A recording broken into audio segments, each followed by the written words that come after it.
It's this man I asked the question I asked so many times. Every monastery, every nunnery, every monk, every nun, every abbot.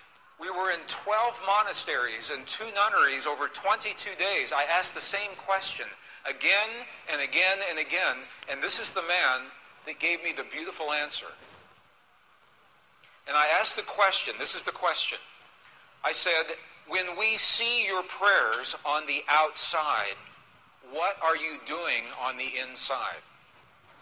So when we see the chanting for 12 hours, 16 hours, 20 hours a day, when we see the mudras and hear the mantras and the bowls and the bells and the gongs and the chimes and the incense, when we see your prayers on the outside, I said, what are you doing inside? What is happening when we see you create a miracle of healing?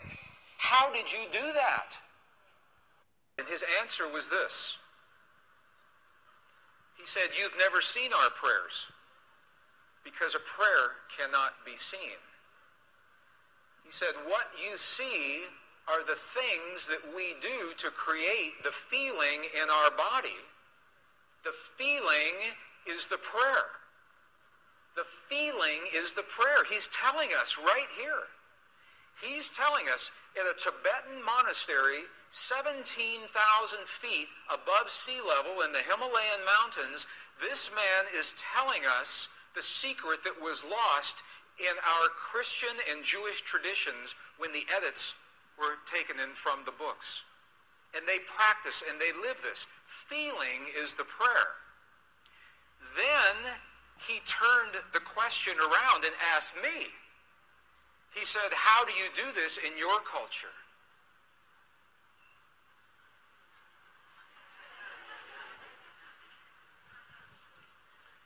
And this is what happened. When we lost the texts, when we lost the words in our biblical texts that tell us that feeling is the prayer, we began to believe that the words are the prayer.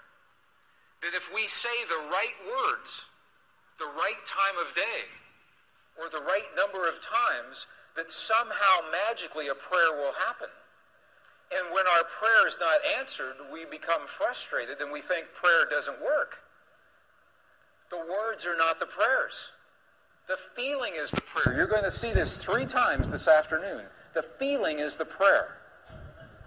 In their mind and in their heart, they're coming from the place that the healing has already happened. Not that it's going to happen, and not that it's about to happen, or that it's a long, slow happening, that it has already happened. And this is important, because the field of energy that we are about to discuss is a mirror. A mirror, it reflects our feeling of what we are experiencing in the moment. So if our belief is that our healing is about to happen, or that our perfect relationship will come to us someday, or that our abundance in the bank will happen someday, the field will keep reflecting someday, someday, someday, because it is open-ended. There is no outcome. There is no conclusion.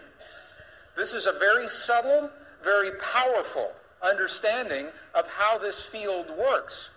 This field that we're about to discuss now, the divine matrix, is a field that mirrors now, not in the future, not in the past, this moment. So what we choose to experience in our lives, we must first feel in our hearts as if it has already happened.